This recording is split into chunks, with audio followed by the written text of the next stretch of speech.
Part 30 of you may not want to hear this, but addiction doesn't just keep you tethered to a substance.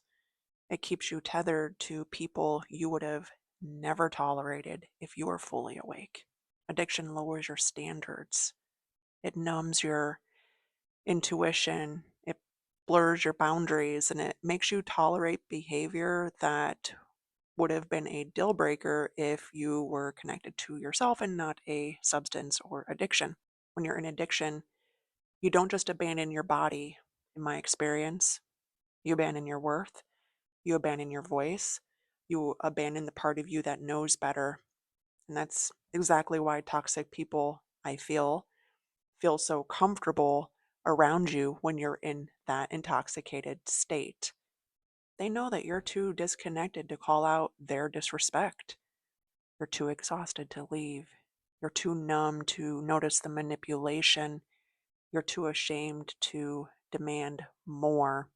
Addiction becomes the glue that holds unhealthy relationships together, not because they're strong, but because you're too disconnected from yourself to walk away.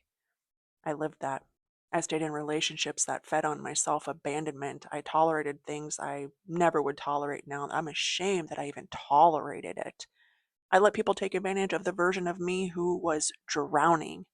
I was not only just drowning in addiction, I was drowning in my own grief and trauma and sorrow.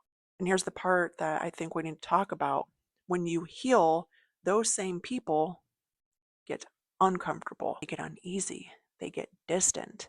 Not because you've changed into somebody worse, but because you changed into somebody they can no longer control.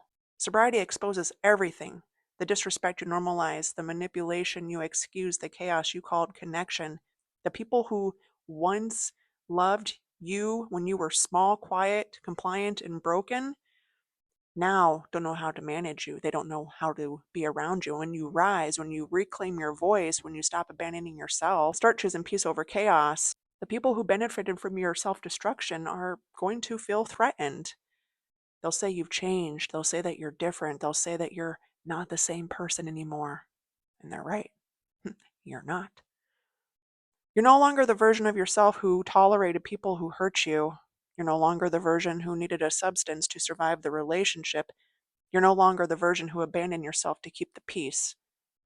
Addiction kept you tied to people who needed you weak. Healing will attract people who can meet you when you're strong.